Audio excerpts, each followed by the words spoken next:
White, if you follow me, please.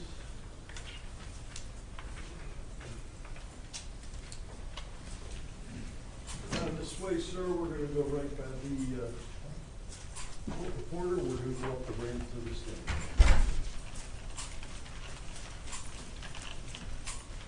Mr. White, when you get to the top, please remain standing, raise your right hand, and just hold your please. Good afternoon, sir.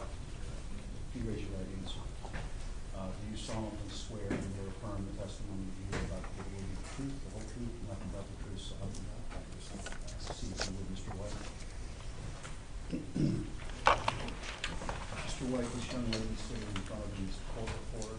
She's going to be taking down everything you say verbatim, so I'm going to ask you to speak loudly and clearly for her. All right? So, Mr. Elsie. Thank you, Honor. Good afternoon, sir. Good afternoon. If you could try to sit forward and use that microphone so that everybody can hear you, okay? Could you please introduce yourself to the members of the jury? My name is Alderious White. Mr. White, how old are you, sir? I'm 32 years old. Are you from here in the Gainesville area originally? Yes, sir. Besides Alderious and Mr. White, do you go by any other names or nicknames? Buka. Buka? Mr. White, kind of at the outset, let me ask this. Were you arrested and charged in relation to an armed burglary and murder that occurred here in Gainesville on the morning of July 19th, 2022? Yes, sir. At the Miles family home? Yes, sir. And were you, in fact, one of the two men who kicked in the door and entered that house with guns that morning? Yes, sir. What were you looking to do or get when you entered the door of that house that morning? We were supposed to retrieve drugs. Now, Mr. White, you are obviously in custody, sir, is that correct? Correct. Are your charges stemming from this case, are they still active or have you resolved them? I've resolved them. Did you resolve your charges from this case by way of a plea? Yes, sir. Were you originally charged with first-degree felony murder, armed burglary, and possession of a firearm by a felon? Yes, sir. When you entered your plea, was there some kind of plea agreement that you entered into? Yes, sir. Before the plea agreement, do you understand what your maximum exposure was? Like what the maximum sentence you could receive was? Life. Life in prison. And what, as you understand it, were the terms of your plea agreement?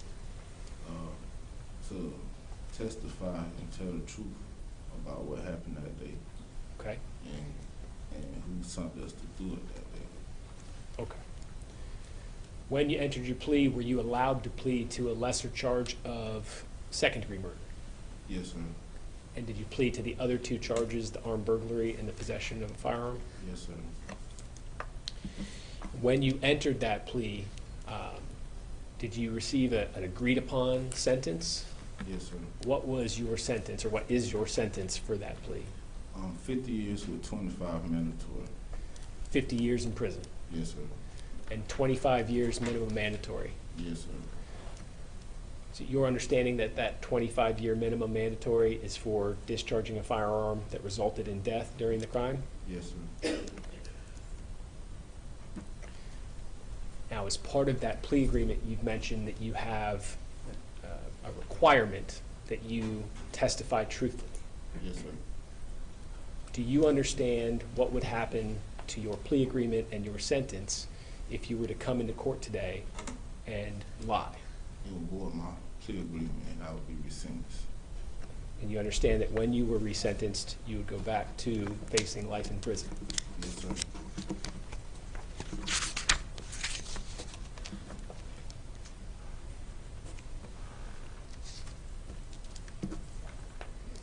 Mr. White, in addition to the charges from this case, have you previously been convicted of felony offenses? Yes, sir. And including the 3 charges from this case, does the number 26 prior felony convictions sound accurate to you? That sounds somewhat right. I want to turn from kind of this portion of conversation to talking about what happened back in July of 2022. And at the outset, let me just ask you, Mr. White, can you explain for the members of the jury kind of how you first got involved in this situation? I received a phone call from my uncle, and he told me he needed my help.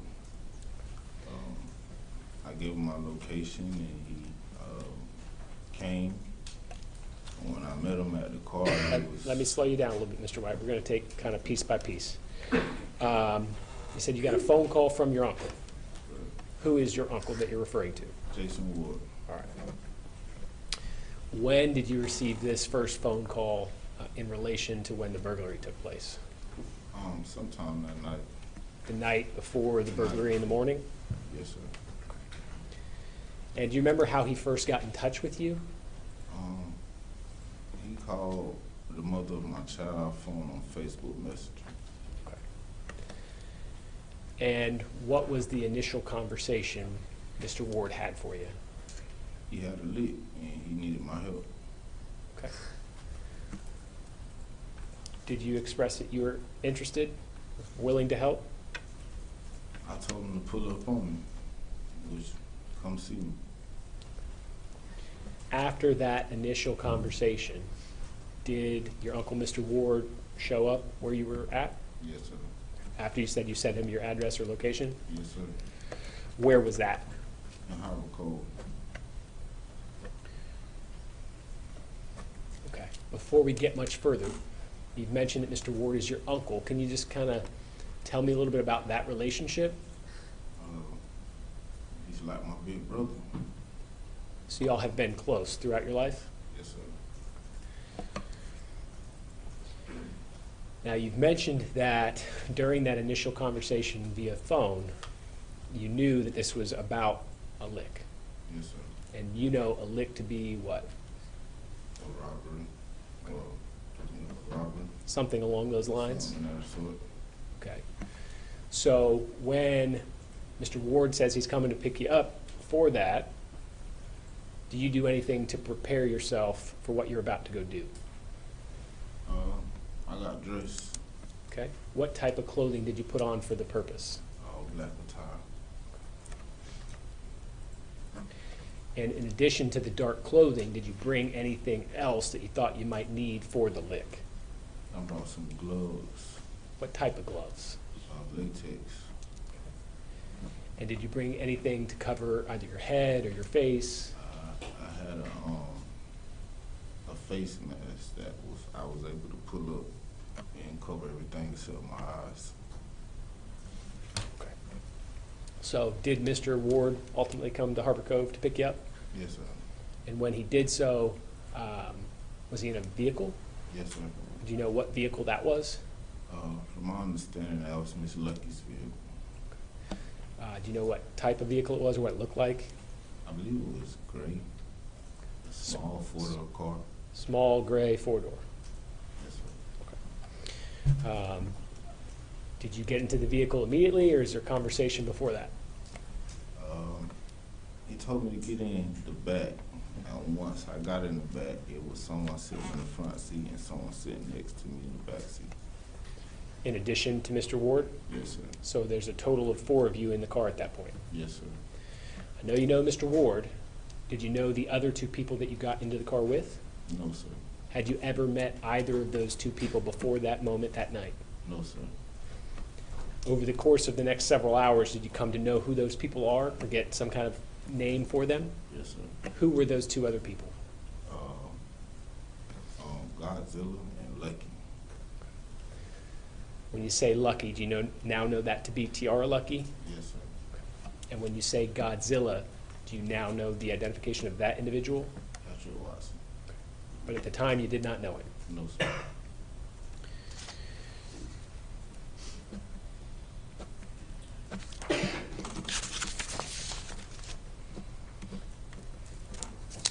Mr. White, do you see the individual that you met the night of July 18, 2022 as Godzilla? Do you see him here in the courtroom today? Yes, sir. Could you identify him by an article of clothing in his location? Over there in the long sleeve shirt with the button up with the glasses on his head. Let the record reflect the witness has identified the defendant. The record will reflect identification of the accused. Mr. White, once you got into the vehicle with the defendant, Miss Lucky, and your uncle, Mr. Ward, what happened at that point? Ward, my uncle, went to explain who Mr. Watson was and what Godzilla was and what was going on. Okay. And then was there a larger discussion as you were driving back towards a location? Yes, sir. What location did you go to after they picked you up in Harbor Cove? I'm not sure the name of the apartment, but it was Miss Lucky's apartment. Okay. Do you remember what area of town it was? Not too far from 13th. 13th Street? Yeah. Okay. Talk to me about conversation that's going on during the car ride, and then once you get back to what you know is Miss Lucky's apartment. Mr. Watson was, basically telling me, he worked for Rick Ross. Let me ask you this, Mr. White. What conversation is there about the lick? Basically that there's drugs in the house and someone owed him some money or ran off with his drugs and he wanted us to go and get them. Okay.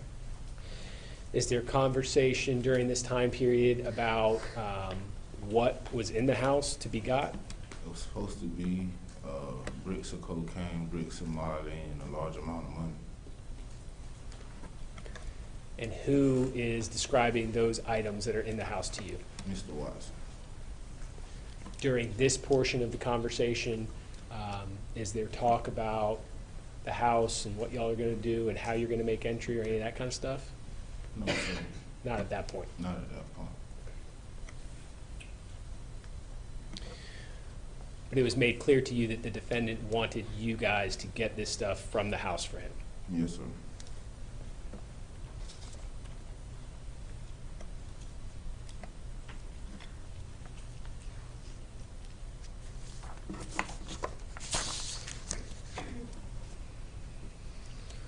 As you get back to the apartment and things progress that night, were you using any drugs? Yes, sir. Okay. What drugs were you using that night? Cocaine. At some point that night, did that change? Yes, sir. To what? Molly.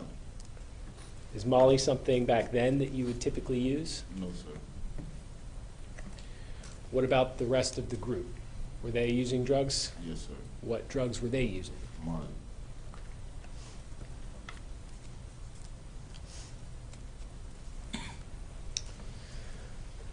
As things continue that night into the early morning, y'all are using drugs. Is there at some point a time when y'all run out of drugs? Yes, sir.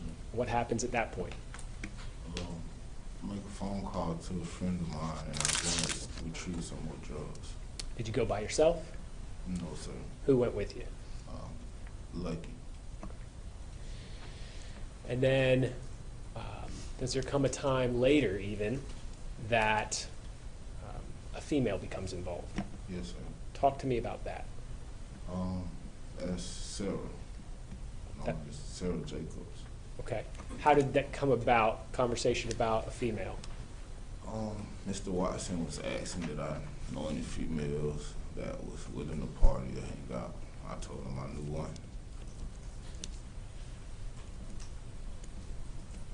And that being Sarah Jacobs. Correct.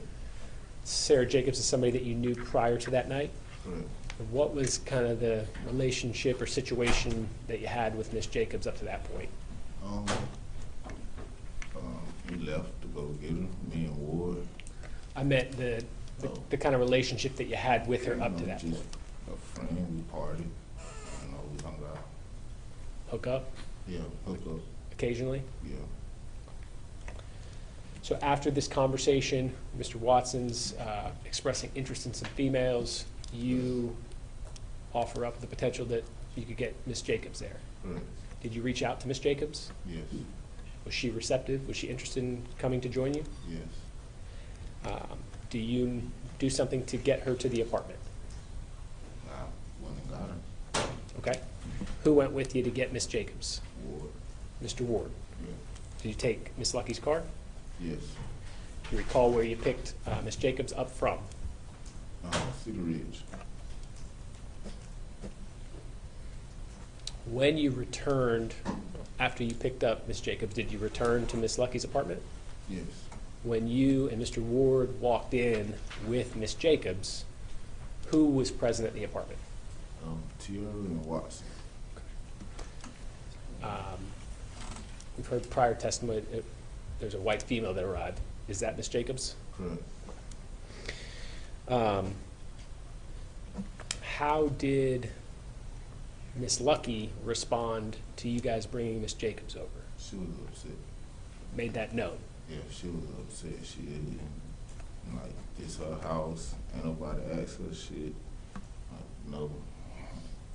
Okay. After you arrived back to the apartment with Miss Jacobs, what do you do? I proceeded to go upstairs with Miss Jacobs. And Yes, sir. what is upstairs? Bedroom. And did you and Miss Jacobs then spend kind of significant time upstairs? Yes, sir. Did you guys have relations? Yes, sir.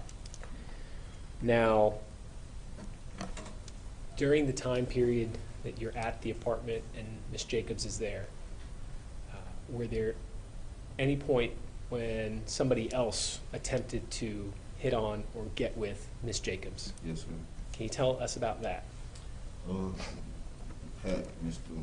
Watson was interested in getting with Miss Jacobs, and he offered to give her some drugs, and she really wasn't interested. She was not going for it. The defendant offered Miss Jacobs some drugs to hook up with him, Yeah, and she was not interested. correct. In fact, did you and Mr. Watson communicate about the possibility of the defendant and Miss Jacobs having some time together Correct. via phone? Yes, sir.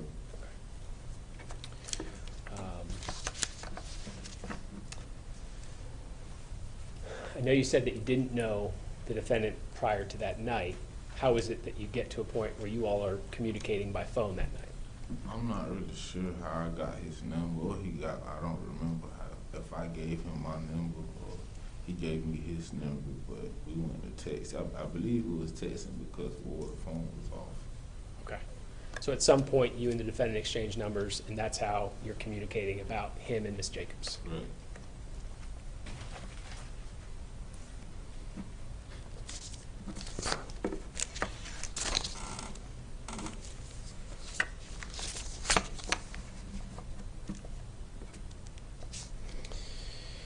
As night turned to morning, and closer into actual sunrise, did it get closer in time to when this lick was going to happen? Yes, sir. And was there additional talk about kind of what to expect, what would be there, what wouldn't be there, how to get in, those kinds of things? Never said how to get in. I think the door was supposed to be open. It was never open. It really ain't say where no drugs were, or specifically what room there was in, or anything like that. You just knew to get drugs to get money. Correct. Do you remember approximately what time of morning it is when you're leaving and heading out to do this?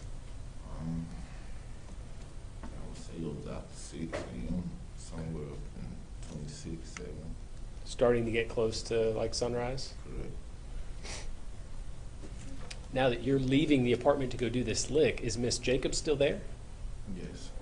And did you tell her anything about what was going on? I told her I had to go handle some business and I would be back. And you end up leaving her at the apartment Yes, sir. when you go to do the lick. Yes, sir. Who else stays back at the apartment when y'all leave? Mr. Watson. And who leaves to go do the lick? Me, Tierra, and Ward. Now, one of the first questions I asked you was, you were one of the two guys that were armed when you made entry to that house, right? Yes, sir. How did you become armed? Mr. Watson handed me a handgun. Okay. What type of handgun did he give you? Automatic. I'm not sure what color. I don't remember if it was all black or silver and black, but it was A one. pistol. A pistol. Yes, sir. Was that before you leave the apartment? Yes, sir. Over the course of that night into the morning, did you know or observe Miss Lucky to have any type of firearm or weapon? I'm not sure if she did. I don't really recall if she did or didn't. Okay.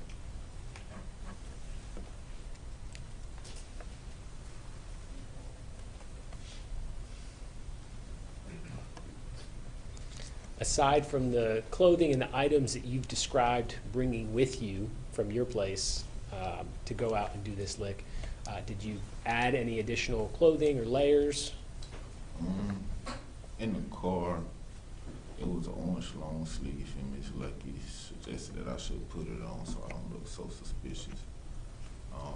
Besides that, it was like a bag or a pouch or something that they gave, Mr. Watson gave with duct tape in it, and I proceeded to put the latex gloves in it that I had. Kind of like a satchel type bag? Yes, sir.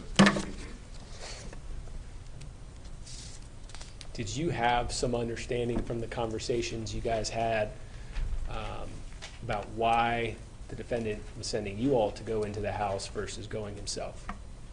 He said he would have to kill him. If he had gone, he would have to kill him. He would have to kill him.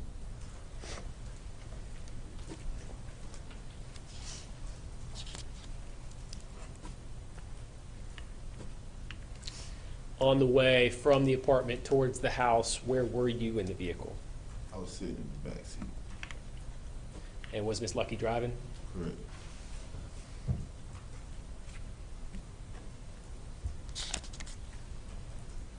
As you first approached the house, the target house that morning, what did you observe or notice about the house? It was something about the vehicles being there, and Miss Lucky she was on the phone and texting Mr. Watson. I'm not sure how it was either texting or on the phone. It was something about the vehicles being there, so we kind of like kept riding by, and we went and parked at the store, by Smoky Bill Park, right up the street from the residence, and they was on the phone communicating, and he was saying, "Don't worry about the vehicles, or don't worry about the cars in the yard." You're saying Miss Lucky was communicating with the defendant Yes, sir. via phone? Yes, sir. Okay. And describing that there's more vehicles than expected? Yes, sir. The response that you got was, "Don't worry about it, go ahead." Yes, sir. So after that initial drive-by and the communication with the defendant, did the three of you return to the target house? We returned, Ward got out of the car and went and knocked on the door. We didn't get an answer. I believe we left again after that. Okay, so that second time, just Mr. Ward approaches the door to check it, and then he gets back in the car. Correct. Y'all drive off again? Yes, sir. Is there any more communication with the defendant at that point? He's on the phone with Miss Lucky, and he's saying he's asleep now. They saying he's asleep, referring to Mr. Miles in the house. So there's some continuing communication. Correct. Miss Lucky and the defendant are talking. Correct. And ultimately, did the three of you go back Yes, sir. to the target house the third time? Yes, sir. When you all go back the third time, what happens? Where does Miss Lucky put the car? Miss Lucky parks on the side in the grass, I believe.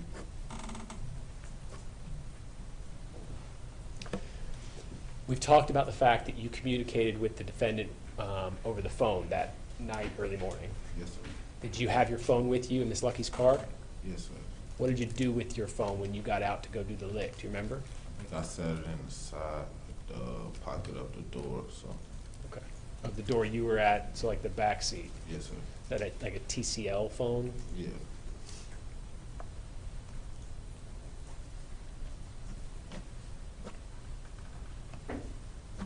Once Miss Lucky parked the car up in the yard, did you get out of the car Yes, sir.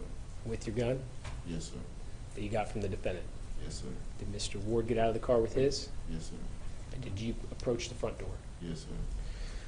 When you got to the front door, what did you do? We opened, it was like a glass door, in front of the front door. So we opened the front, he would open the door and he tried to turn the doorknob, and the door was locked. So I proceeded to kick the door. Did it break on the first try? I believe so, maybe the second, I'm not really, the first or the second. But it breaks in. Yes, sir. And at that point, do you and Mr. Ward make entry? Yes, sir. Get the money to get the dope. Yes, sir. As you come into the front of the house, talk to me about what Mr. Ward does and which way you go. I push Mr. Ward in front of me. He proceeds to go straight, and I take the first hallway to the left. And for Mr. Ward going straight, is that like through doorways back towards the den and where ultimately you know DeVico is now? Yes, sir. And you said that you come in and you turn left into the hallway. Yes, sir. At this point, is your gun out and in your hand? Yes, sir. Sorry? Yes, sir. And as you turn left into that hallway, what do you see or encounter? The door swings open, and Which door? the door to my right, Do you know what room that is now? the bathroom. Okay. Door swings open, and what do you see? Mrs. Armstrong. Is that Dehalani Armstrong? Yes, sir. Door swings open to your right, the bathroom, and Dehalani's there. Yes. I get spooked. My gun fires. Ms. Armstrong proceeds to run across the hall in the bedroom. Let me slow you down. She comes out of that right-hand door, and you said it spooked you, startled you, Yes, sir. and your gun went off. Yes, sir. Around the time that your gun went off the first time, do you recall Miss Armstrong, Dehalani, making any statements, saying anything? Why you shooting? Why are you shooting me? Okay. And then after that first discharge of the gun and her statement about getting shot, does she go somewhere? She runs across the hall. And from your right, the bathroom, across the hall, where does that lead? To the bedroom. Does she go in that bedroom? Yes, sir. Where within that bedroom does she go? She runs in the bedroom, jumps on the bed, proceeds to jump on the bed. Did she, did you see her grab anything or have anything in her hands at any point in the bedroom? She had a phone in her hand and was like, she was trying to grab a blanket or something. Okay. Now, I know you mentioned her by name during this conversation so far. Up to that moment in time, did you know Dehalani? No, sir. Had you ever met her before? No, sir. Okay. You're using that name because you now know who she is. Yes, sir. So Dehalani runs into the bedroom, up on the bed, maybe with a phone or something in her hand. Yes, sir. What do you do when she runs into the bedroom? I go in the bedroom. She runs After out. her? Yeah, after her. She runs out of the bedroom. I run out of the bedroom. When she is running out of the bedroom and getting back to that hallway, which direction does she turn? She goes right towards the living room. Okay. And when she exits the bedroom and goes right towards the living room, what do you do? I run out the bedroom behind her. As you get out into the hallway after her, Yes, sir. do you see her to your right towards the living room? Yes, sir. Is she still in the process of running away from you? Yes, sir. What side of her body is facing you then? I believe her back is facing me. Because she's running away. Yes, sir. Okay. And as you come out of the bedroom and she's running away to your right, is she within arm's reach? I would say I could never catch her. I could never grab You her. couldn't have reached out and touched her. No, sir. She's beyond that far. Yes, sir. And as you come out and she's running to your right, Do you see anybody else starting to come into your line of sight? I didn't know then, but now I know that it was Mr. Miles coming around the corner. You see maybe a shape, or you see movement coming around a corner? Yes, sir. Like he's coming from the back of the house? Yes, sir. At this point in time, does your gun discharge again? I try to shift and go back the opposite way, and my gun discharged. And in this scenario that we're describing, Yes, sir. your gun discharge with Miss Armstrong having her back to you, more than an arm's reach away, running away from you. Yes, sir. Do you know what happened with that bullet that discharged the second time? Seeing no, from the ballistics reports, the bullet was found in the baseboard across in the living room, so I'm assuming, the bullet traveled and went to the living room. You've obviously seen the reports in this case. Yes, sir. You know Miss Armstrong was shot in the back. Yes, sir. You believe that was your second round that went through her. From the evidence of the case, it looks like it was my bullet that pierced Miss Armstrong through the back. It's hard to say, isn't it? Yes, sir. After that second discharge, you said you were trying to shift and go a different direction when that happened. Yes, sir. Where were you trying to go to at that point? Just run the opposite way. And where was the opposite way for you at that point? Back down the hallway.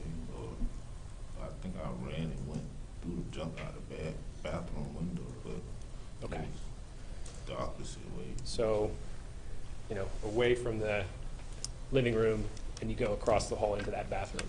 Yes, sir. How do you get out of the bathroom? I jumped out the bathroom window.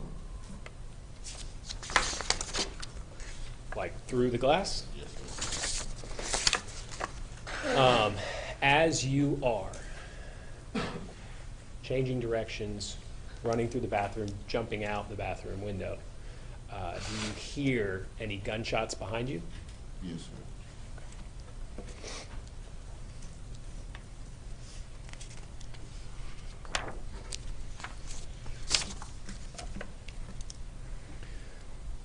When you jumped out the bathroom window, where did you end up outside? On top of an AC vent. Like an AC unit? Yes, sir.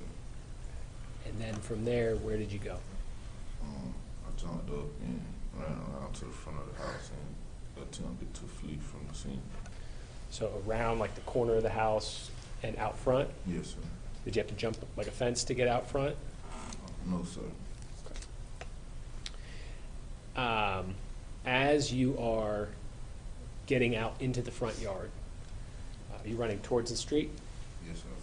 And as you start doing that, do you either hear or see or become aware that somebody is joining you out front? Yes, sir. How so? I hear the shooting. Excuse me? I hear the shooting. You hear shooting. Yes. Do you see Mr. Miles come out of the house? No, sir. You just see him in the yard. Yes, sir. Well, I don't see him. I'm fleeing, and I get shot from behind. So when I turn over, I view Mr. Miles, and I tend to remove my face mask and basically beg him not to shoot me. Okay. Now we've been talking about people along the way, and now we're starting to talk about DeVico Miles. Did you know DeVico Miles? Prior to this, yes. Excuse me? Yes. Okay. How did you know DeVico Miles prior to the morning of July 19th, 2022? He was introduced to me as my cousin. Okay. Is there somebody in your life or family who is close with Mr. Miles? My father. Your father, Yes. also a white. Yes, sir. Okay. How about like personal relationship between you and Mr. Miles prior to this day? Had you all spent time together, hung out together, anything like that? I wouldn't say really hung out. Had you seen him before? Yes, sir. You like calling him on the weekends, hanging out? No,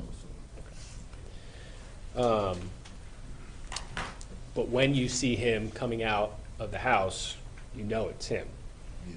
Or when you see him after Yes, you sir. fall down, you know it's him. Yes, sir. You said you pulled your mask down. Yes, sir. Why? They're trying to persuade him not to shoot me. Let him see who you are, Yes, sir. and you just basically kind of pleading for your life at that point? Yes, sir.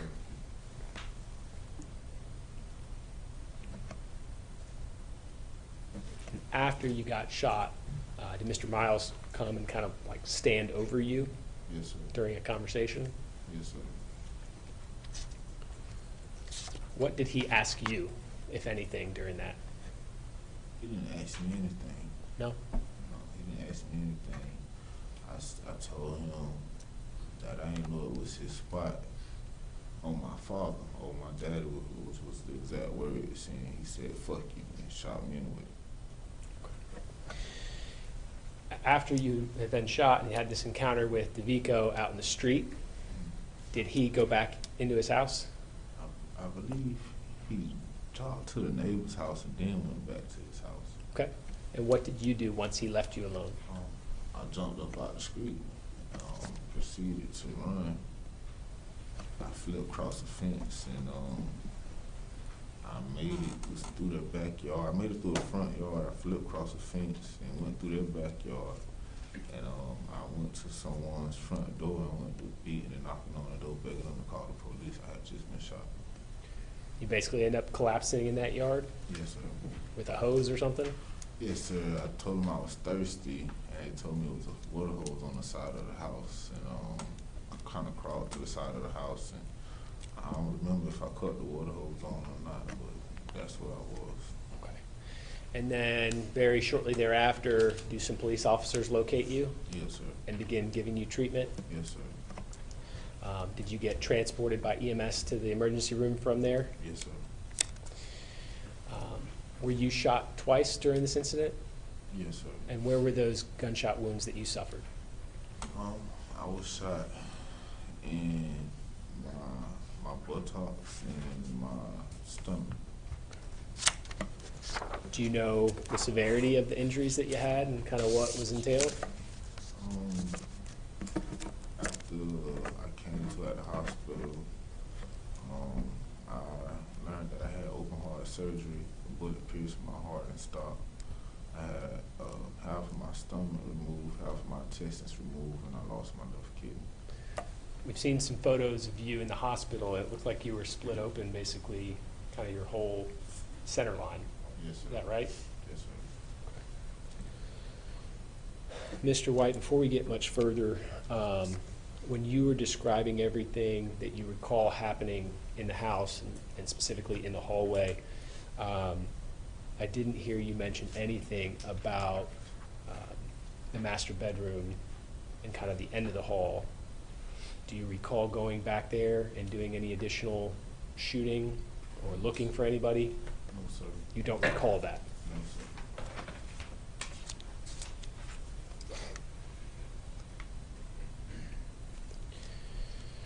Mr. White, within about a week of the burglary on the 19th, were you still in the hospital a week later? Yes, sir. Do you remember Detective Rosano coming out and speaking to you for the first time at the hospital? Yes, sir. When she came out that first time, did she talk to you about the rights that you had, basically like your Miranda rights, that you have the right to remain silent? Yes, sir. If you make a statement, it can be used against you, things of that nature? Yes, sir. Up to that point, had you gone to court and gotten an attorney or anything? No, sir. Had you been offered any kind of deal or anything of that nature? No, sir. During that first conversation with Detective Rosano a week after this incident, did you admit that you were doing wrong that day? Yes, sir. Did you admit that you had gone into the house with a gun? I'm not sure if I did or if I didn't. I know she asked me quite a few questions, and I know at some point I told her that I need to speak with my lawyer. I need my lawyer present. Do you recall making the statement to Detective Rosano, that first interview, that two of the people that were involved with you, it was the first time you had met them? Yes, sir. Who were the two people you were referring to with that statement to Detective Rosano? Miss Lucky and Mr. Watson. And then, like you said, you basically ended the interview and said you wanted to wait until you had an attorney? Yes, sir.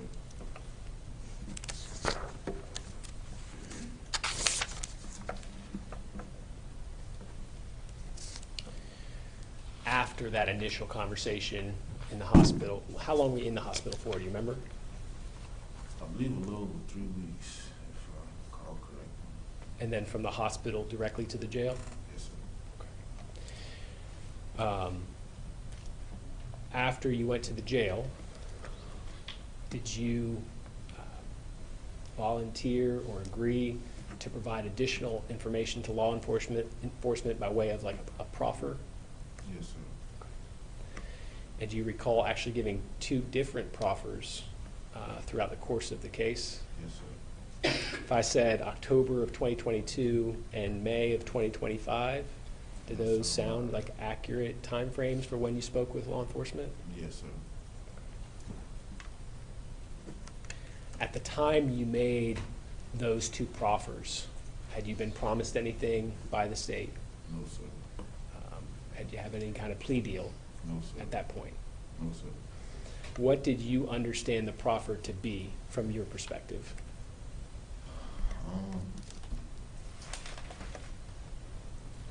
Basically, to tell the truth, to try to bring closure, to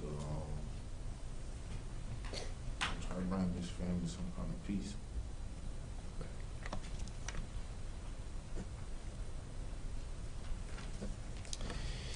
During that first proffer in October of 2022, did you tell the police and the prior prosecutor about, in more detail, about the burglary and how it came to be?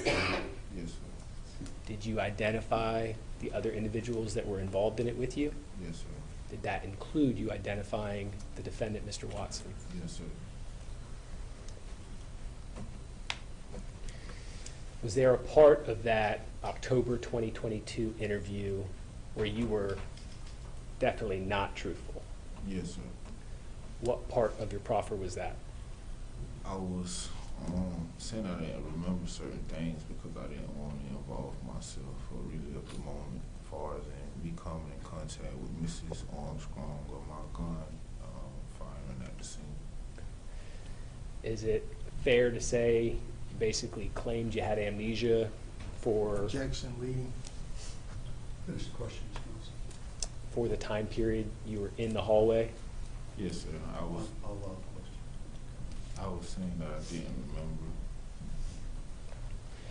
And your explanation as you sit here today for why you lied about that and claimed you didn't remember the encounter in the hallway is what? Because I didn't want to involve myself. I didn't want to face the truth.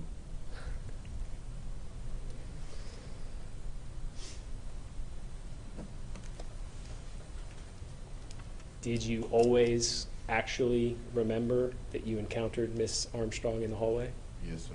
and that your gun went off Yes. during that encounter? Yes, sir.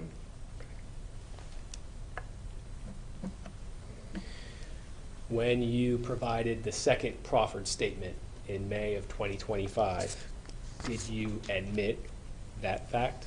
Yes, sir. And did you recount, similar to how you have today, the encounter that you had with Miss Armstrong and the shots that you fired during that encounter? Yes, sir. Is the testimony that you have provided today about that, is that truthful? Yes, sir.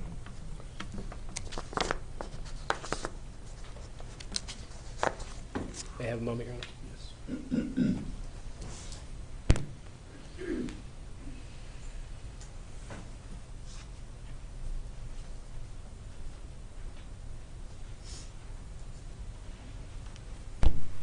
No further questions for the witness at this time, Your Honor. This is probably a good time for us to take a mid-afternoon restroom break here. I believe where we left off, you had completed your direct examination, Mr. Elson, correct? That's correct, Your Honor. Cross-examination, Mr. Rupert? May I please report? So, I'll remind you, Mr. White, you're still on roll, so. Sorry, Your Honor, we can request for a copy. Okay.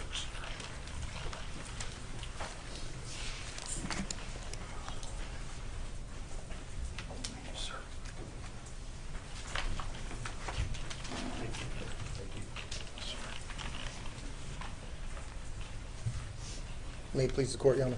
Sir. Good afternoon, Mr. White. Good afternoon. You made a deal with the state, is that correct? Yes, sir. All right. And that ultimate deal was 50 years in prison. Yes, sir. All right.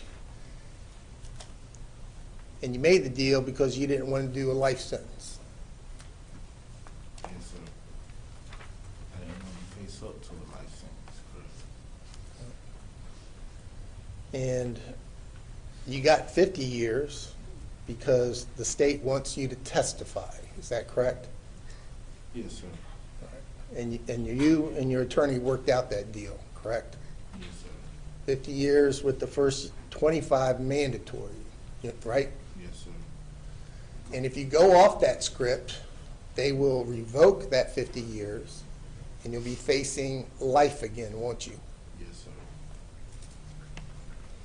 That script came through a process, is that right? You had various times when you tried to work out deals, but you had memory problems, I claimed I had memory Yeah. problems. Yes, sir.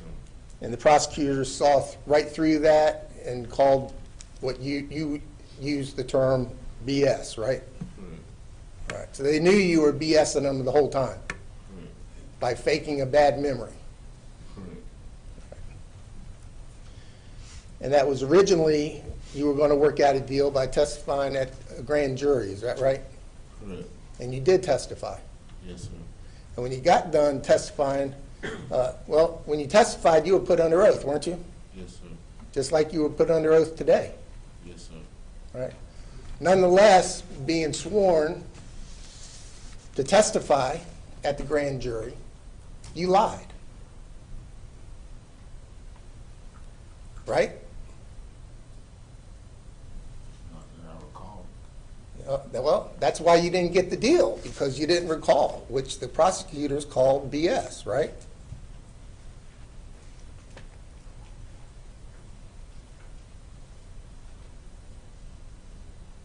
Right? Not that I recall. Is that what it's going to be today? You don't recall. You keep not recalling, guess what? If you don't stay on script, the state's going to take away your deal, you're looking at life.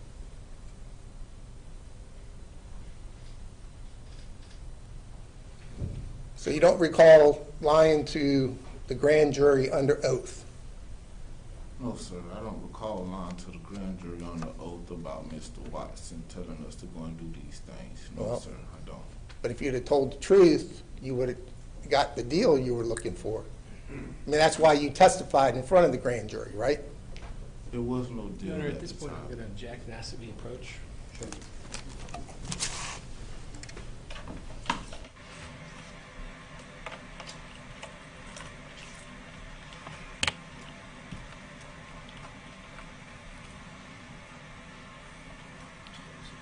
I've allowed it to go this far. Mr. Woodford is suggesting to members of the jury Mr. White lied took place during his testimony before the grand jury. I don't believe that Mr. Woodford actually has any evidence that Mr. White lied during the course of the grand jury. In fact, during Mr. White's deposition, when asked this series of questions, Mr. White said that he was not asked about what happened in the house. And so that he did not lie. He told the truth about the build-up to the robbery and who was responsible for it.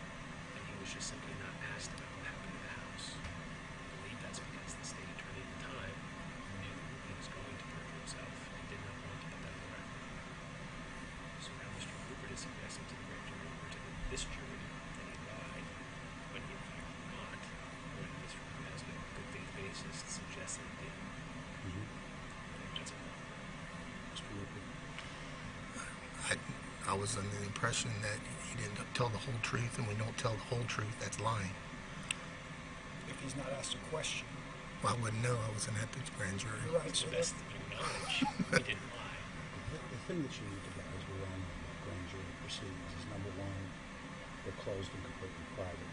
Number two, generally transcripts are not made, and even if they are made, they're not generally released as part of the discovery process. So knowing those things to be true from my own experience with grand juries, then it sort of puts you in a precarious position, Mr. Rupert, because you do have to have a good faith basis to believe that what you're asking is true. Yeah. The only people who would know that, I think, realistically, I don't know, it would only be the state attorney or the 22 people on the grand jury. So it kind of puts you in a box in terms of that phrasing. So I'm going to sustain the state's objection to the way it's phrased, because I just don't think there's any way you could have a good faith basis of that. And none of us could. I understand. We weren't there. Yeah, and all this is information I didn't really appreciate before the start of the cross-examination. So I'm going to sustain the objection.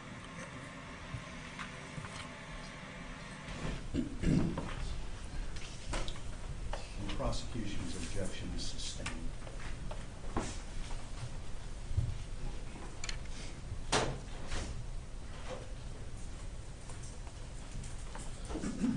So after not getting the deal following the grand jury testimony, you gave another proffer, is that correct?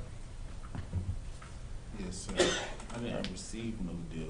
It was no offer at that time. The only thing was talked about was did or did not Mr. Watson give us instructions on going in his house. So after the grand jury, you were hoping to get a deal, correct? Yes, sir. All right. And after the grand jury, the state wouldn't give you a deal, is that correct? Actually, the deal was to drop from the home invasion to the burglary. That was the deal. It was to testify against Mr. Watson to the grand jury. The charge would be to a lesser included offense from home invasion to a burglary. All right, that's a pretty good deal. But it never materialized, right? As far as I know, it did. Well, did you plead after the grand jury, or did you have to give more proffers? I didn't plead after the grand jury. I'm sorry? I didn't plead after the grand jury. Right, because there was no deal at that time, right? Correct. All right, that's what I'm saying. You were hoping to get the deal after the grand jury. You testified, and then after you testified, there was still no deal on the table. Is that correct? Correct. All right. Then you gave a proffer. Is that correct? Correct. All right. And then after that proffer, you were hoping to get a deal. Isn't that true?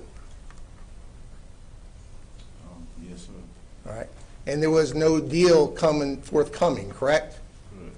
That's because the prosecution saw through your BS, right? Correct. Right. There did come a time when you did give a proffer, and I believe that was back in May. Do you remember that? Yes, sir. All right. And as a result of that plea in May, it wasn't until October of this year that you actually got a plea deal. Is that correct? No, sir, that's not correct. When did you enter your plea in this case? The state offered me a plea deal before that. And you decided to accept it in October? I decided to accept the plea that I agreed upon in October. All right, so that's 5 months of deciding whether or not to take the deal. Correct. So it's not really, when you told the jury you're taking responsibility and just wanted to do the right thing, it took you 5 months to get to that point, right? Well, I had already spoke to the state attorney and told them the truth, so I had already felt I did the right thing by coming forward and telling them the truth in May. Right, but you're holding out for a good deal, right? You're hoping for a better deal. The time I accepted my deal, I had already, like I said, I had already came forward and told the truth to the state attorney. Mr. White, I don't understand that. You gave the proffer in May, but you're still negotiating. You want the best thing for you, so it took till October for you to finalize it. Isn't that right? That's what you said. Well, isn't that when you entered the plea? Yes, sir. Is that finalizing it? Yes, sir. All right. So if you were doing it just to be honest and it's the right thing to do, you would have done it in May. Or, better yet, you'd have done it back when you were arrested if you were truly doing it just to do the right thing, right? Yes, sir. All right.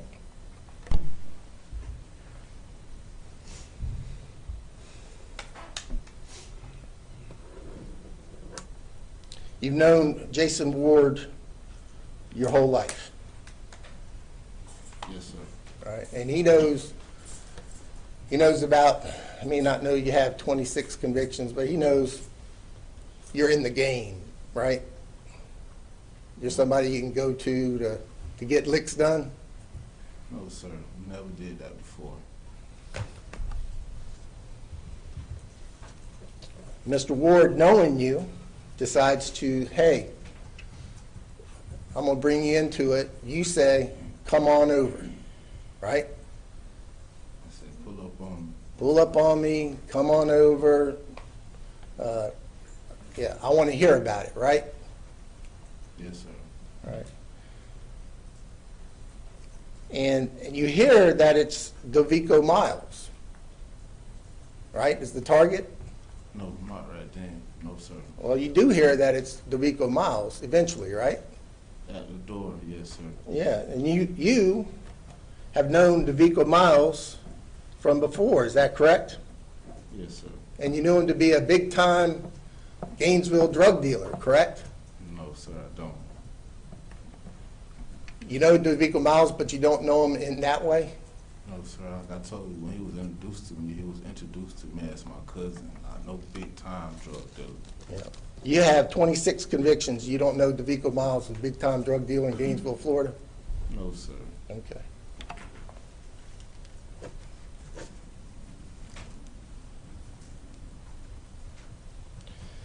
And when you told him to pull up on you, you were at home with your baby's mother, correct? Yes, sir. Shadrika Henderson. Yes, sir. All right, and you got a family, you got a baby at the house, right? Yes, sir. Well, then it had to be pretty inducing for them to pull up on you and bring you out for this big-time Gainesville lick with Dovico Miles, right? Elaborate, inducing, what are you saying? Well, you're not going to leave for some petty thing, right? You're at home with your child, with your baby's mother, and they pull up on you at night, and you just leave, and you're gone for a couple days. I wasn't gone for a couple days. Well, you're gone for 50, I know. But you were thinking you'd be gone for a couple days. I wasn't thinking I'd be gone for a couple days. Then you'd be hit the lick and go, right? Yes, sir. All right, and you thought you're going to hit the lick at the big-time drug dealer's house. You're going to get 250 grand, and you're going to get kilos of coke, a bunch of pills of ecstasy, and you, Tierra, and Jason Ward are going to go ahead and split it up. Yeah, you forgot to mention Patrick Watson. Well, he wasn't there. Yeah, well, he told us to go there. We know that he was there because you, with 26 convictions, said so, right? Not only me. Oh, you know about what your other cohorts have said as well, right? From You know what Jason Ward did? From what the news said, yes, sir. Okay. From what I seen on the news, yes, sir.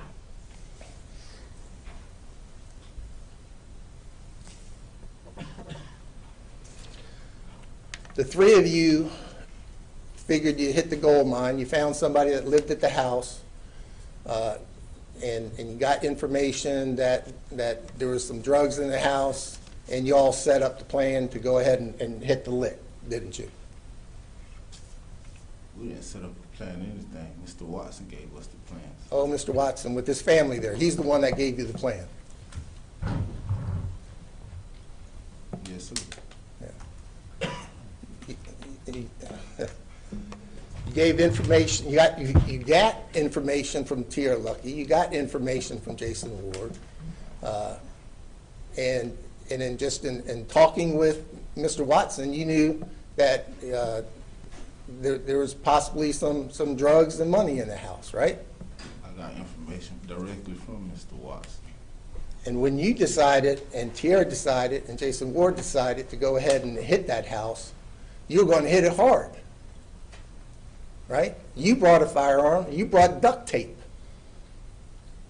Is that correct? Yes, sir. You brought duct tape to possibly bound the people in the house with the duct tape, right? If you had to. Yes, sir. Family members of Mr. Watson. Isn't that right? He sure wasn't acting like it. Yeah, according to you, with 26 convictions.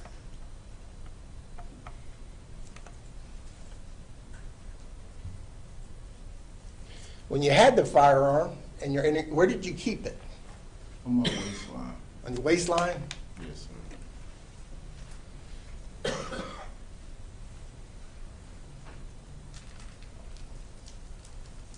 And at some point, if this thing went south, you needed a plan. That's when you got Sarah Jacobs. What does Miss Jacobs have to do if something goes south? Well, more witnesses for y'all, right? It was you and your relative who you known all your life that went to pick up Sarah Jacobs, right? Correct. All right. And it was to hang out, Correct. to have sex. Correct. Well, you picked her up from her apartment, right? Correct. Why don't you just stay there and have sex? That's what it's about. Why don't you hang out with her?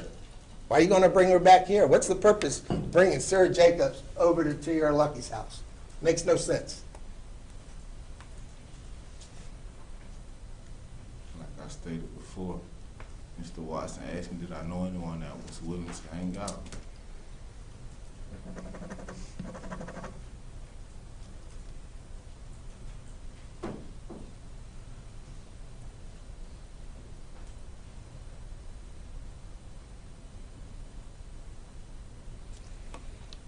So you're hanging out with Mr. Watson. Everybody in the place is using Molly. And you start talking to Mr. Watson about, hey, you want any women you want me to bring some women over? Right? Mr. Watson asked me. I didn't ask him anything. So out of nowhere, Mr. Watson's going to ask you, say, hey, you got any women you can bring over? That was his idea? Correct. That was his idea. Isn't it true that over at the apartment of Tierra's, that's when you mentioned that you could bring some women over? Mr. Watson asked me, did I know anyone that was willing to hang out? And I told him that I might know someone. We proceeded to go and get Miss Jacobs. She came back and we hung out. She didn't want to hang out with Mr. Watson.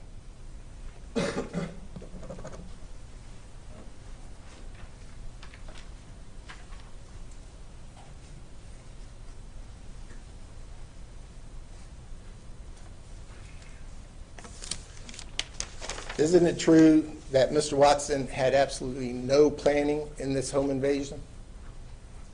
Wrong. That's not true at all. No further questions.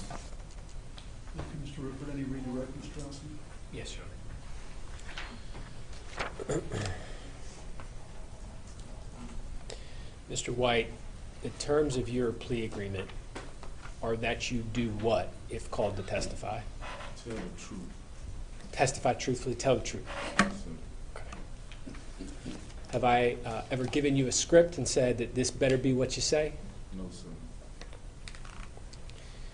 You were asked a bunch of questions about the grand jury, and it was suggested that you may have lied to them. Yes, sir. Okay.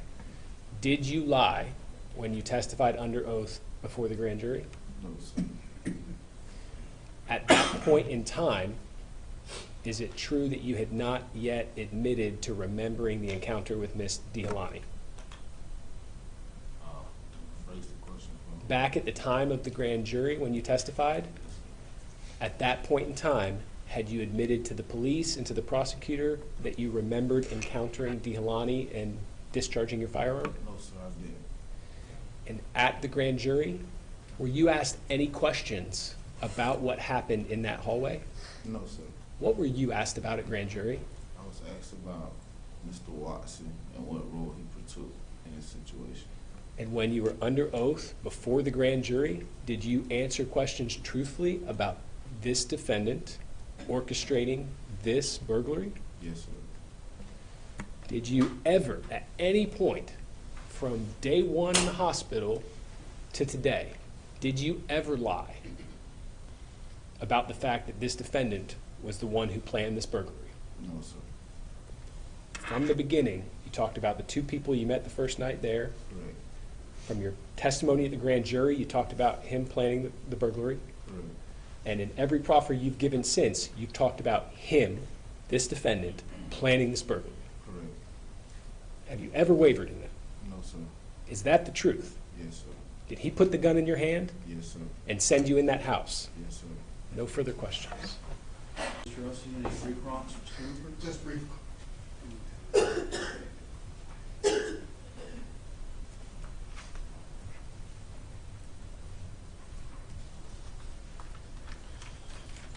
So we're clear. You didn't lie to the grand jury, you lied to the prosecutors at the grand jury, before the grand jury, right? I never lied to the grand jury. Right. But the prosecutors wanted you to testify about your role in shooting Miss Delaney Armstrong, right? They wanted me to tell the truth. The truth. But you said you didn't remember what happened, right? I was in denial. Right. Well, you were in denial. The prosecutors wouldn't call you because you weren't going to tell the truth. You want to be, I don't remember. Objection, that's a mischaracterization of the evidence and what happened. Sustained. So the prosecutors didn't ask you any questions about how Delaney was shot, that you shot her, because they saw through your BS about not remembering. They sent through my BS about not remembering. Right. Okay. And when you take an oath, it's the truth, the whole truth, and nothing but the truth. Is that correct? Objection, Your Honor, this is a mischaracterization of his testimony. I'm not talking about the grand jury, Your Honor. Sustained. This is what we discussed at the bench, so I'm going to sustain that objection. Maybe I should phrase it better. I wasn't talking about the grand jury. When you're talking to the prosecutors and you told them that you did not remember that you shot Delaney Armstrong, they saw through it as BS, right? Correct. Right. And so they couldn't call you at the grand jury and ask you that question because you were going to say that you didn't remember, correct? If asked that question at the grand jury, your answer would be, Again, I I'm didn't going to remember. object. This is outside of the scope of this witness's knowledge and expertise. Also calls for speculation, so I'm going to sustain the objection. All right, I'll try it a different way. When you told the prosecutors that you didn't remember, and that was a lie, and that was BS, and they saw through it, that was a lie, because it wasn't the whole truth. Objection, asked and answered. Sustained. Okay. Your answer was yes? Objection. If the objection is sustained. All right. So you don't need to- That's my last question, Your Honor. Thank you. Any, Nothing rebuttal? further, Your Honor. Thank you, sir. All right, Mr. White, if you'll come on back down the ramp, we're going to go